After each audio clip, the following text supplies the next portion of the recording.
श्री राम दोस्तों, आर्य सुमंत का अयोध्या लौटना। सुमंत का अयोध्या लौटना। राम से विदा लेकर सुमंत पहुंचे। उन्होंने देखा कि पूरे अयोध्या में शोक और उदासी व्याप्त थी। उन्हें आते हुए देखकर अयोध्या वासियों ने दौड़कर रथ को चारों ओर से घेर लिया और प्रश्नों की बौछार आरंभ कर दी। राम, लक्ष्मण, सीता कहाँ है? तुम उन्हें कहाँ छोड़ आए? अपने साथ वापस क्यों नहीं लाए? चाह कर भी सुमंत उन्हें धैर्य नहीं बंधा पा रहे थे।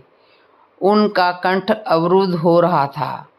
उनके नेत्रों से आंसू की धारा प्रवाहित होने लगी।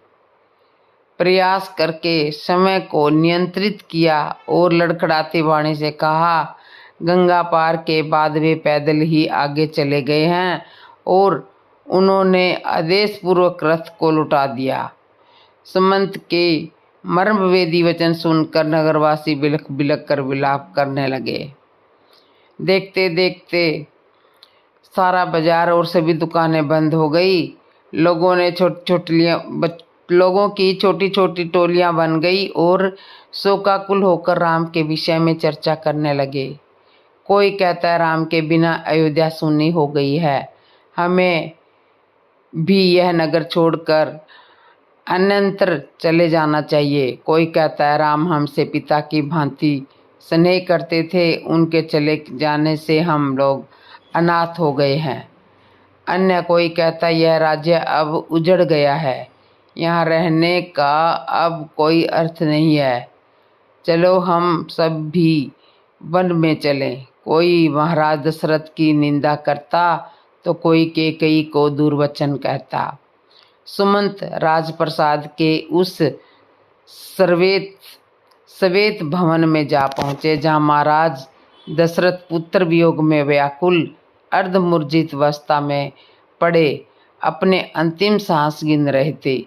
आशा की कोई धूमिल किरण कभी कभी चमक उठती थी और उन्हें लगता था कि संभव है सुमंत अनुनय विनय करके राम को लौटा लाएंगे। संभवतः राम न आए, किंतु कदाचित सुमंत सीता को ही वापस ले आए। उसी समय सुमंत ने आकर महाराज के चरण स्पर्श किए और विषाद पूर्ण स्वर से राम को वन में छोड़ आने की सूचना दी। सुनते ही व्यथित महाराज मूर्छित हो गए। संपूर्ण महल में हाहाकार मच गया। महाराज को झकझोरते हुए कौशल्या ने कहा, हे आर्यपुत्र, आप चुप कैसे हो गए? बात क्यों नहीं करते? अब तो कैकेयी से की हुई आपकी प्रतिज्ञा पूरी हो चुकी है, फिर आप दुखी क्यों हो? महाराज की मूर्छा भंग होने पर वे राम और सीता लक्ष्मण का स्मरण करके विलाप करने लगे। उन्हें धैर्य बंधाते हुए सुमंत ने हाथ जोड़कर कहा, कृपा निधान। राम ने आपको प्रणाम करने के लिए कहा है और हम सब कौशल्या ये भी कहा है। माता कौशल्या के लिए संदेश दिया है कि वे महाराज की हृदय से सेवा करे और कैकेयी के प्रति हृदय में किसी प्रकार का क्लुप्स न रखें। भरत को भी उन्होंने पिता की आज्ञा का पालन करने का आदेश दिया है। महाराज दशरथ ने गहरी सांस छोड़ते हुए कहा, सुमंत्र होने को कौन टाल सकता है?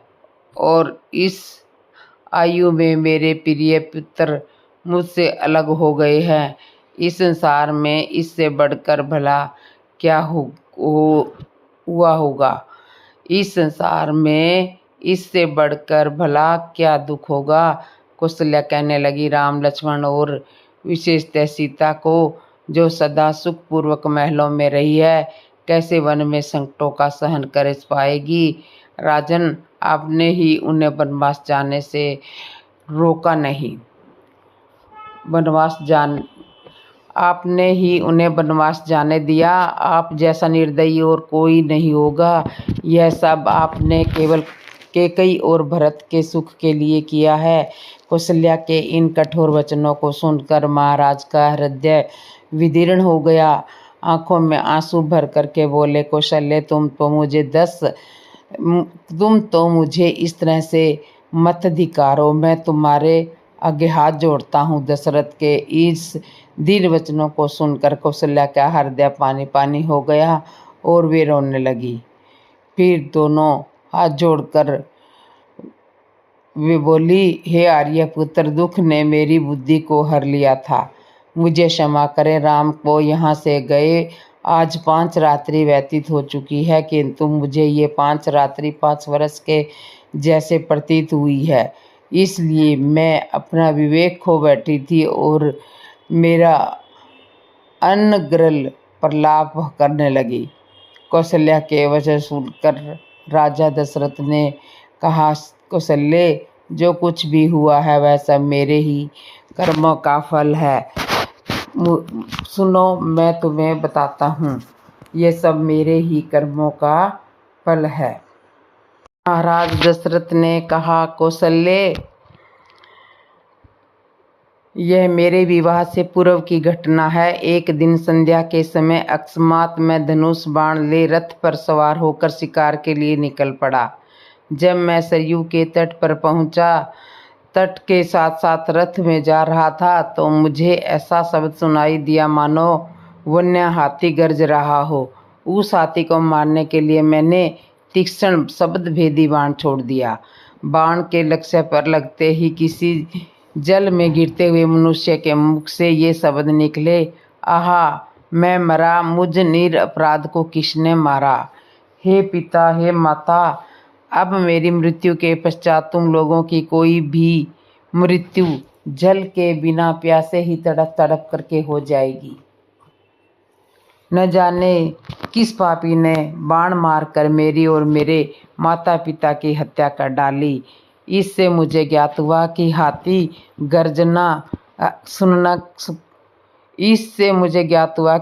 की गरज सुनना मेरे भ्रम था। वास्तव में यह शब्द जल में डूबते हुए घड़े का था।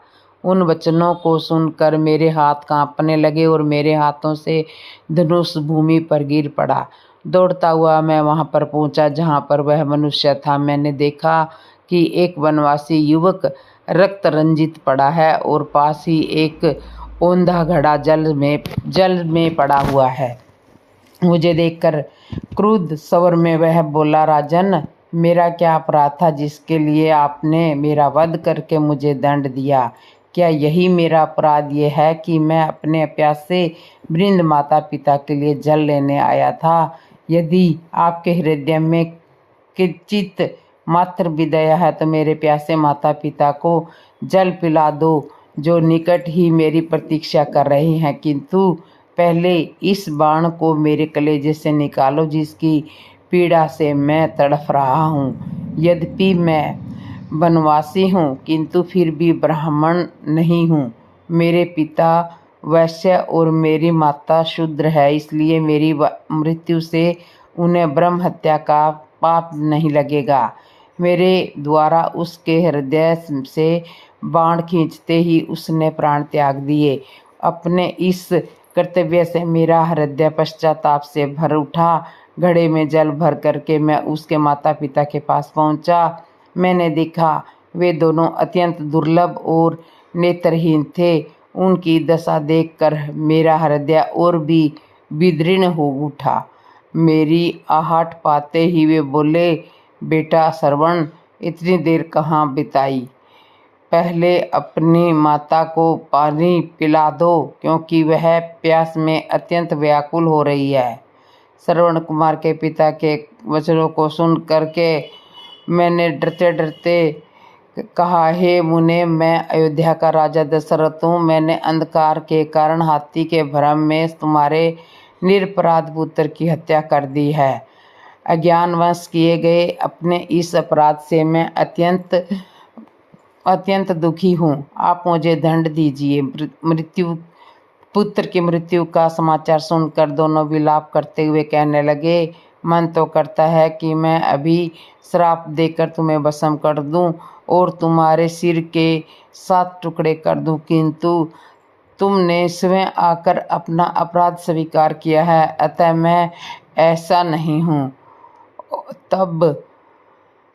अब तुम हमारे श्रवण कुमार के पास ले चलो। श्रवण कुमार के पास पहुंचने पर वे उसके मृत शरीर को हाथ से टटोलते हुए हृदय विदारक विलाप करने लगे। अपने पुत्र को उन्होंने जलांजलि दिया और उसके पश्चात वे मुझसे बोले, हे राजन, जिस प्रकार पुत्र वियोग में हमारी मृत्यु हो रही है, उसी प्रकार तुम्हारी मृत्यु भी पुत्र वियोग में घोर कष्ट उठाकर होगी।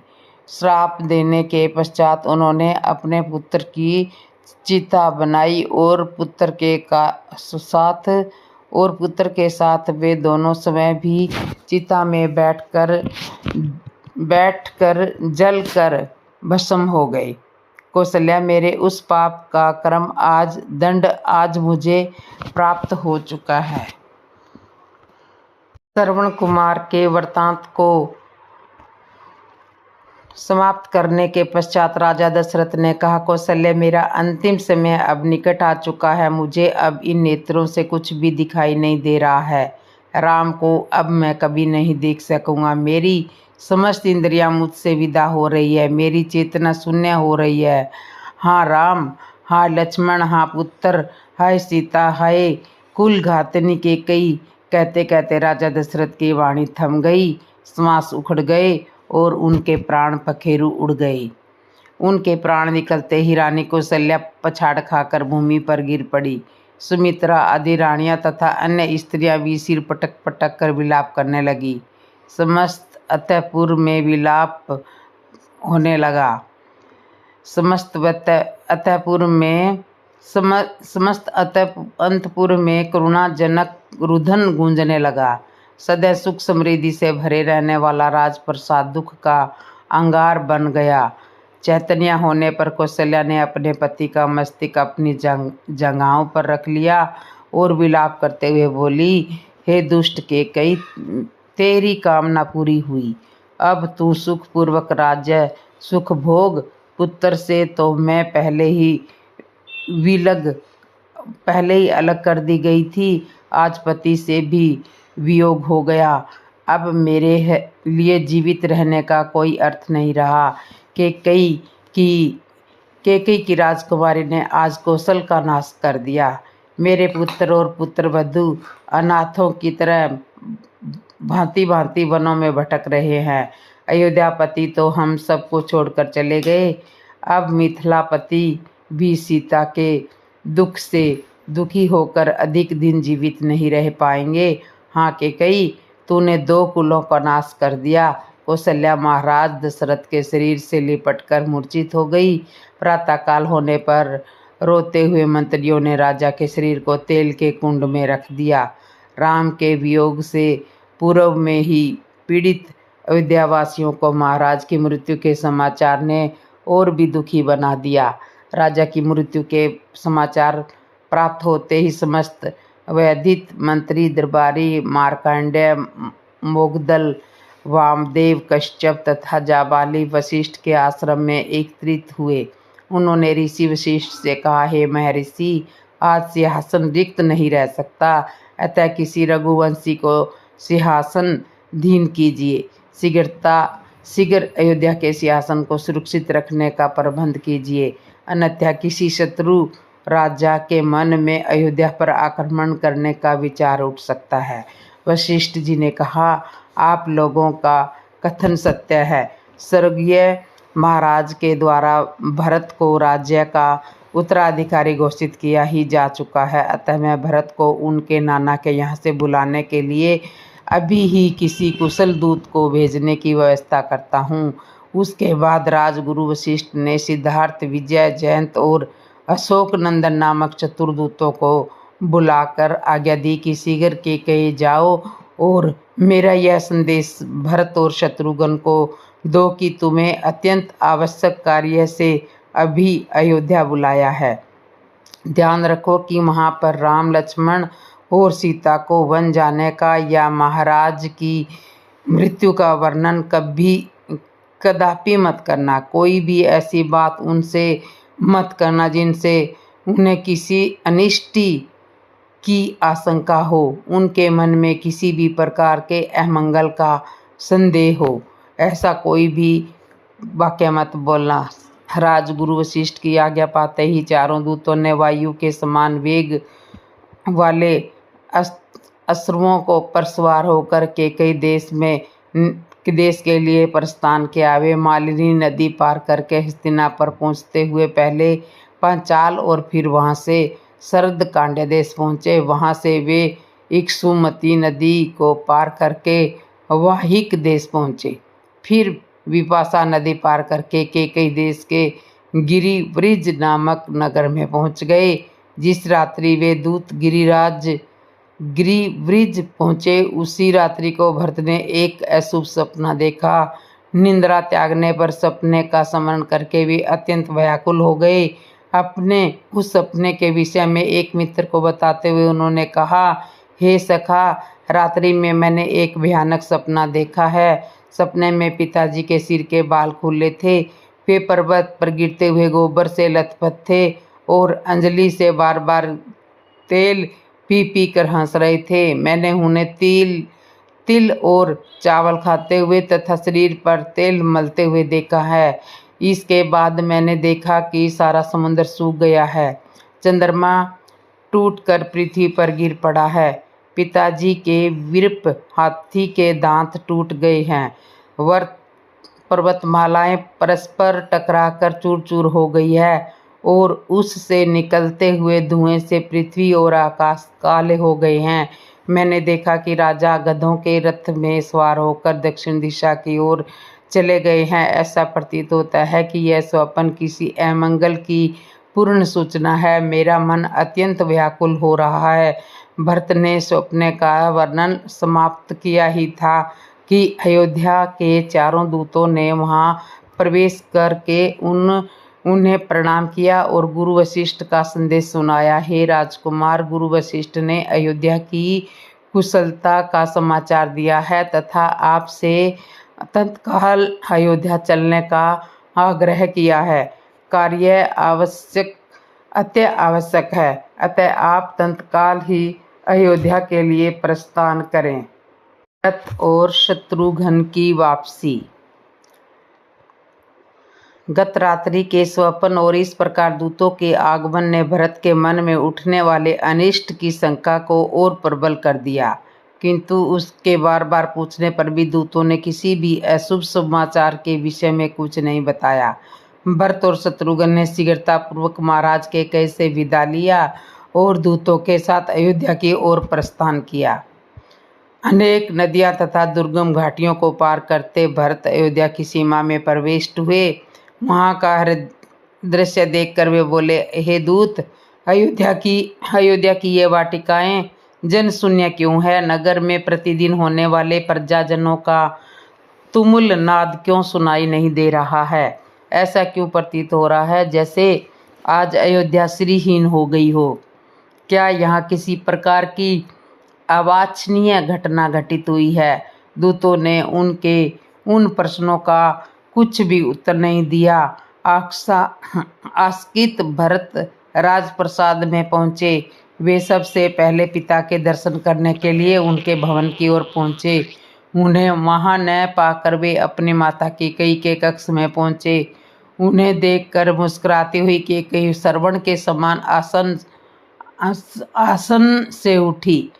भरत ने माता का चरण स्पर्श किया। कैकेयी ने उन्हें हृदय से लगाकर आशीर्वाद दिया और अपनी माता और पिता के कुशल समाचार पूछे। कैकेयी की कुशलता के विषय में जान लेने के पश्चात वह बोली, वत्स, मार्ग में तुम्हें कोई कष्ट तो नहीं हुआ? उसके इस प्रश्न का कुछ भी उत्तर न देकर भरत ने पूछा, माता, मैं पिताजी के भवन से आ रहा हूँ। वे वहाँ नहीं थे, मुझे बताइए वे कहाँ है? तटस्थ भाव से कैकेयी ने कहा, हे पुत्र, तुम्हारे तेजस्वी पिता स्वर्गवास सिधार गए हैं। कैकेयी के मुख से इन शब्दों को सुनते ही भरत ने हृदय को मर्मांतक घातक लगा। वे बिलक बिलक कर रोने लगे। फिर वे बोले, अचानक यह कैसे हो गया? हाय, मैं कितना अभाग्या हूँ कि अंतिम समय में उनके दर्शन भी नहीं कर सका।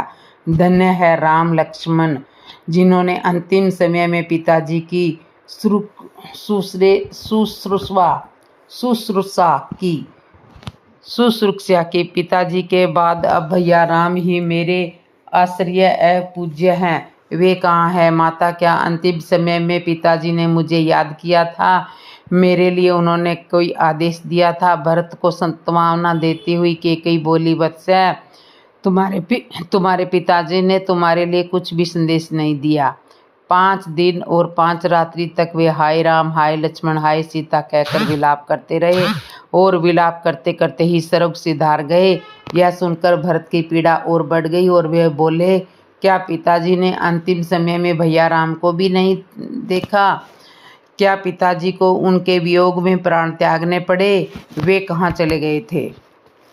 कैकेयी ने मुस्कुराते हुए कहा, तुम्हारा बड़ा भाई राम तो लक्ष्मण और सीता के साथ वलकल पहनकर वन को चला गया। मैं तुम्हें पूरी बात से अवगत कराती हूँ। तुम्हारे पिता ने राम के अभिषेक का निश्चय किया था।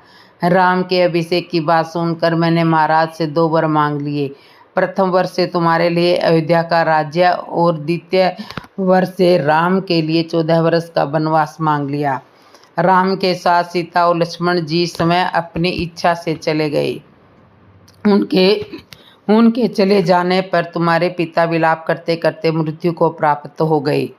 अब यह राज्य अब तुम्हारा हो गया, अतः शोक को त्याग दो और निष्कंटक भाव से राज्य करो।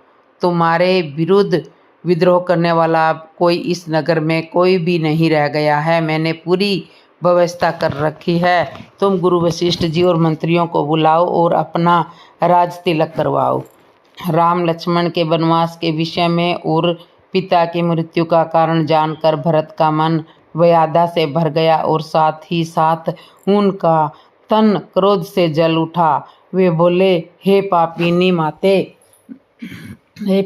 माते, तुम रघुकुल का कलंक हो। मेरे भाइयों के वनवास और पिता की मृत्यु का कारण तुम्हारी दुष्टता ही है। तुम रघुकुल का नाश करने वाली नागिन हो। हे जड़ बुद्धि, तुमने राम को वन क्यों भेजा? मुझे तो प्रतीत होता है कि पिता की भांति माता कौशल्या और माता सुमित्रा भी पति और पुत्र वियोग में अपने प्राण त्याग देंगी। राम भैया को तुम्हारा सबसे अधिक सम्मान किया करते थे। माता कौशल्या तुम्हारे साथ सहोदर भगिनी जैसा व्यवहार करती थी।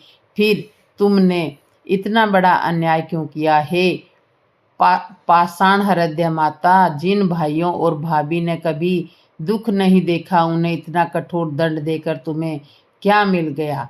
भैया राम के वियोग में मैं पल भर भी नहीं रह सकता। क्या तुम इतना भी नहीं जानती थी कि सद्गुणों में मैं राम के चरणों की धूलि के बराबर भी नहीं हूँ? तुमने मेरे मस्तक पर बहुत बड़ा कलंक लगा दिया है।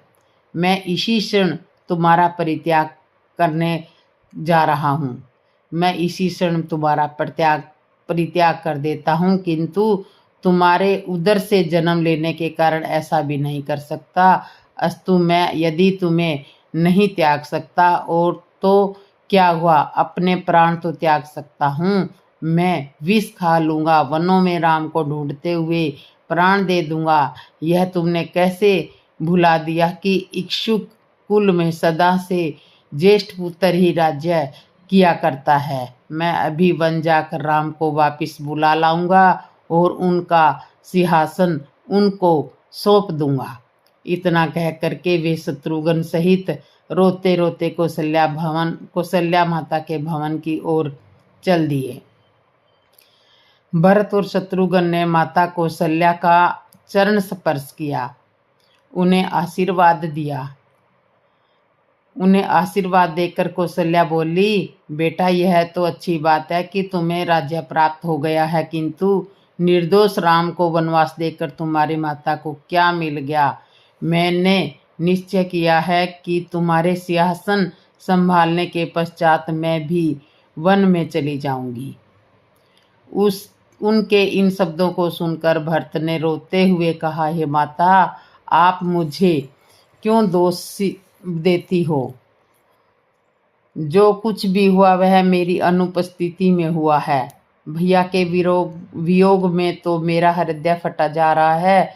उनके बिना अयोध्या का तो क्या, यदि त्रिलोकी का राज्य भी कोई मुझे दे तो मैं वो भी नहीं लूँगा। राम के वनगमन में यदि मेरी लेस मात्र भी सहमति हो तो मुझे घोर नरक मिले। इसी समय भूमि फट जाए और मैं उसमें समा जाऊं। यदि इस दुष्ट कार्य में मेरी सहमति हो तो मुझे वह दंड मिले जो घृणित पाप करने वाले पापी को मिलती है। यह कहकर रोते हुए भरत मूर्छित होकर कौशल्या के चरणों में गिर पड़े। जब वे कुछ चैतन्य हुए तो कौशल्या बोली, बेटा, इस प्रकार की बातें करके तुम मुझे क्यों दुखी करते हो? क्या मैं तुम्हें और तुम्हारे हृदय को नहीं पहचानती? और वे भरत को नाना प्रकार से सांत्वना देने लगी। जी की अंत्येष्टि सुनिए। दूसरे दिन प्रातःकाल गुरु वशिष्ठ ने शोकाकुल भरत को धैर्य बंधाते हुए महाराज दशरथ की अंत्येष्टि करने के लिए प्रेरित किया। राजगुरु की आज्ञा का पालन करने के लिए प्रयास करके भरत ने हृदय में साहस जुटाया और अपने स्वर्गीय पिता का प्रेत कर्म आरंभ किया। तेल कुंड में रखे गए शव को निकालकर अर्थी पर लिटाया गया। अर्थी पर पिता का शव देखकर भरत का हृदय चित्कार कर उठा। रो रो कर वे कहने लगे, हे पिताजी, आप मुझे छोड़कर चले गए। आपने तनिक भी विचार नहीं किया कि अनाथ होकर मैं किसके आश्रय में जीऊँगा। आप मुझसे बात नहीं कर रहे हैं क्योंकि आप मुझे दोषी समझते हैं। आप स्वर्ग सिधार गए, भैया राम वन को चले गए। अब इस अयोध्या का राज्य कौन संभालेगा?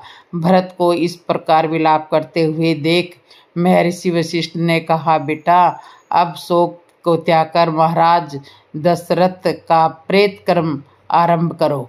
उनके ऐसा आदेश देने पर भरत ने अर्थी को रत्नों से सुशोभित कर ऋषि पुरोहितों तथा आचार्यों के आदेश अनुसार अग्निहोत्र किया। भरत, शत्रुघ्न और वरिष्ठ मंत्रीगण अर्थी को कंधे पर उठाकर शमशान की ओर चले। रोती बिलखती प्रजा भी सब यात्रा में पीछे पीछे चलने लगी। अर्थी के आगे निर्धनों के लिए सोना, चांदी, रत्न आदि लुटाए जा रहे थे। सरयू तट पर चंदन, गूगल आदि से चिता बनाया गया और सबको उस पर लेटाया गया। सभी रानियां विलाप करके रोने लगी। भरत ने चिता में अग्नि प्रज्वलित किया और सत्यपरायण महात्मा दशरथ का नश्वर शरीर का पंचभूत में विलप हो गया। 13वें दिन जब भरत अपने पिता के अंतिम संस्कार से निर्वित हुए तो मंत्रियों ने उनसे निवेदन करते हुए कहा, हे रघुकुल भूषण, दिवंगत महाभारत आपको राजा बना गए हैं, इसलिए अब आप न्यायपूर्वक हमारे राजा हैं। अतः आप सिंहासन आरूढ़ होने की कृपा करें। इस पर भरत बोले, सदा से रघुकुल की रीत रही है कि पिता के स्थान पर ज्येष्ठ पुत्र ही राजा होता है, इसलिए इस सिंहासन पर मेरा कोई अधिकार नहीं है। मैंने निश्चय किया है कि मैं वन में जाकर राम को लौटा लाऊंगा। उनके स्थान पर मैं समय 14 वर्ष पर वन में वनवास में रहूंगा। अतः आप सभी तत्काल भैया को वापस लाने के लिए वन जाने की तैयारी करें। भरत के इस कथन से सब ने एक नया उत्साह उत्पन्न हो गया। उनके मन में राम को लौटाने की आज्ञा प्रबल होने लगी। समस्त तैयारियां पूरी होने पर भरत, शत्रुघ्न और तीनों माताएं, मंत्रीगण, दरबारी आदि चतुर्गुणी सेना लेकर साथ में और वन की ओर चले। प्रजानन उत्साह में भरकर राम और भरत की जय जयकार करते हुए जा रहे थे। राजा गुह के नगर सिंहवेरपुर के निकट गंगा तट पर उन्होंने अपना पड़ाव डाला।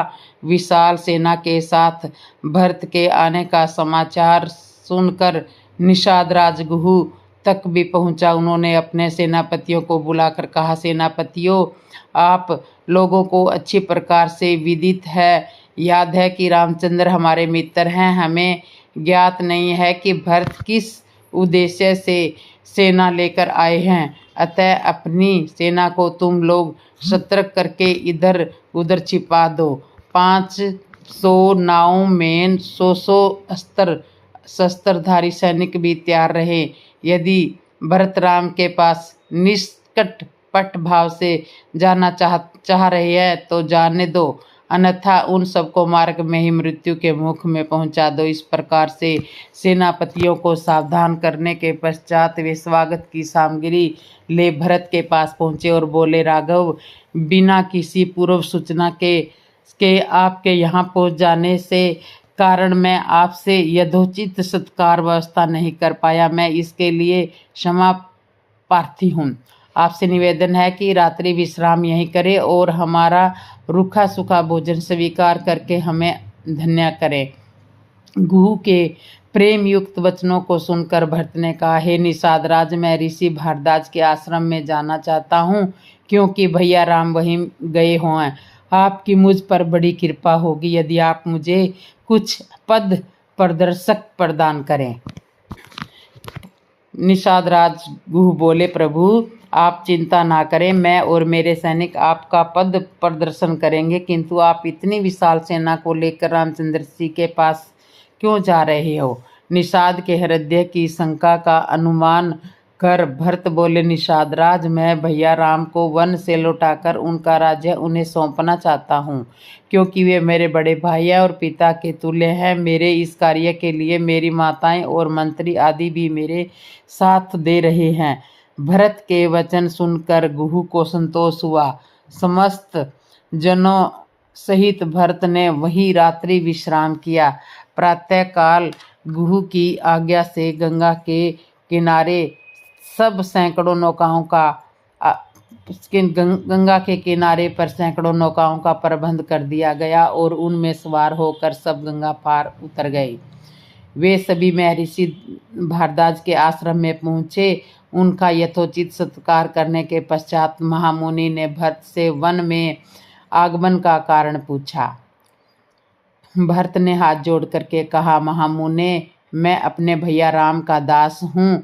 मेरी माता कैकेयी ने जो कुछ किया है मैं उसके सर्वदा विरुद्ध हूँ। मैं भैया राम के पास जाकर उनसे क्षमा याचना करना चाहता हूँ। मैं उनसे अयोध्या लौटने की प्रार्थना करना चाहता हूँ कि वे वापस लौटकर अपना राज्यभार संभालें। मैं श्री राम को भरत की बात सुनकर मुनि बोले, भरत, तुम वास्तव में महान हो। मैं तुम्हें आशीर्वाद देता हूँ कि तुम तीनों लोकों में यशस्वी हो। आजकल राम, सीता और लक्ष्मण के साथ चित्रकूट में निवास करते हैं। तुम कल प्रातः वहां चले जाना। आज की रात्रि यहीं विश्राम करो। प्रातःकाल जब चित्रकूट जाने के लिए भरत मुनि भारद्वाज से अनुमति लेने पहुँचे तो उन्होंने भरत को समझाते हुए कहा कि भरत, तुम अपनी माता के प्रति दुराग्रह न रखना। इनसे उनका कोई दोष नहीं है। कैकेयी द्वारा किए गए कार्य में परमात्मा की प्रेरणा है, ताकि वन में असुरों और राक्षसों का राम के हाथों विनाश हो सके। भरत अपनी माताओं एवं समस्त साथियों के साथ महर्षि से विदा लेकर के चले और मंदाकिनी नदी के तट पर पहुँचे। वहाँ ठहरकर भरत ने मंत्रियों से कहा, प्रतीत होता है कि भैया की कुटिया यहीं कहीं निकट ही है। सेना को साथ लेकर आगे जाने से यहाँ बसे हुए आश्रम वासियों की शांति और तपस्या में बाधा पड़ेगी, इसलिए आगे मैं सेना के साथ नहीं जाना चाहूँगा। अतः तुम गुप्तचरों को भेजकर राम की कुटिया का पता लगाओ। मंत्रियों की आज्ञा पाकर चतुर गुप्तचर इस कार्य के लिए चल पड़े।